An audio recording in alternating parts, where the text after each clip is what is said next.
Hey there, welcome back to the channel. Don't forget to like, share, and subscribe. Well, I'm going to have a little fun one today. What I'm about to tell you, I promise is true, even though you may be a little bit skeptical about it. Just saying there, I believe that I grew up in a haunted house. Let's see. Well, let me break it down a little bit.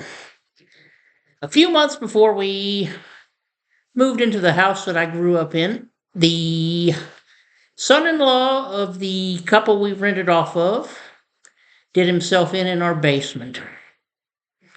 I'll tell you what, but when we moved away from there in '92, part of the noose was still hanging there in the basement. Even then, starting a little bit right after we moved in there, well, lots of crazy weird stuff started there. Things would be moved out of place. You could hear stuff going on at night. And sounded like people walking around in the house at night when everybody was in bed. It was just kind of weird. So I had for a first-hand experience with it, possibly. When I was a kid, during the summer, I would come up here where I live now. We lived in Virginia then. I'd come up here to stay with my sister for a week at a time. And on maybe the Friday, we would usually come up on a Saturday. So on the Friday before that, I would spend the day recording music off the radio to listen to on my Walkman on the way up here, and during the week to have something to do. Okay, so I spent as normal. I spent that day getting my stuff, my songs picked out off the radio and off my records, and I got them all ready there. Now, for those of you who are familiar with cassette tapes, there were two sides, A and B. I left it in my boom box I was recording off of. When it was finished, when the whole thing was finished, on side B. And as you know, if it is your side B is finished, you have to turn it over to side A,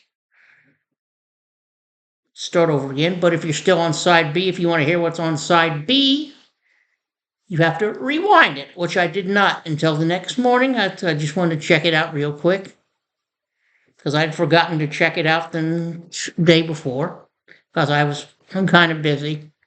So the next morning, I get up, pack my clothes to get ready to come up here, and then pull my tape out of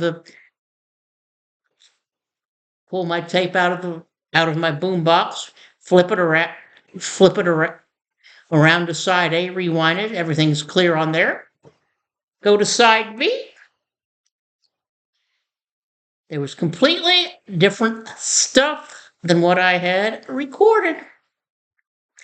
I can tell you that it happened at 2 o'clock in the morning because there was an intro for the DJ of that particular channel. His shift started at 2 o'clock in the morning. So I never did figure out what happened. My dad always said there that I must have did something in my sleep, which I don't think I did, because like I said, I've told us before, back then I was a pretty heavy sleeper.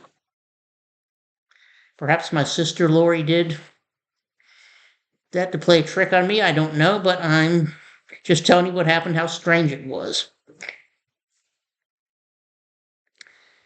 So you can take that for what it's worth. My music was ruined there. And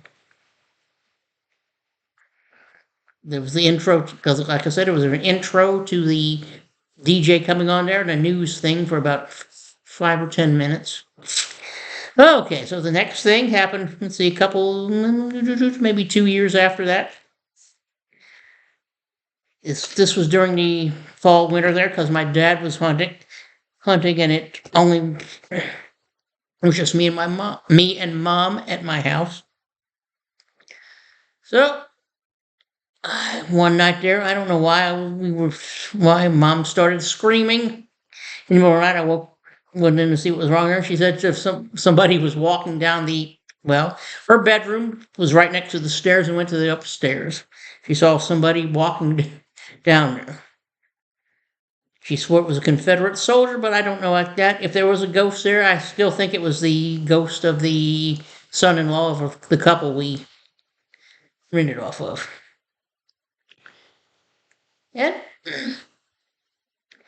another time there, when I was in Boy Scouts, my dad and I went on the Boy Scout trip. He was part of the Boy Scout troop too, so we went on a camping trip for the weekend. Got back, and Mom said she saw the same guy again. So, make it what you will. I believe her there. Mom was a fairly honest person. If she says she saw something, she did. Okay, then the last thing. Maybe a couple months before we moved up here in 92, we were starting to clear things out. We had a dog we had back then.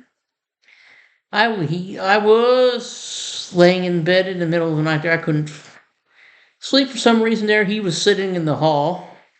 He was laying in the hall. He liked to lay in the hallway to sleep there. I saw him there, and swear it looked like what a dog does when somebody starts petting him there. He rolled over on his belly, and you know how dogs flip their leg there when somebody's scratching their belly? That's what it looked like.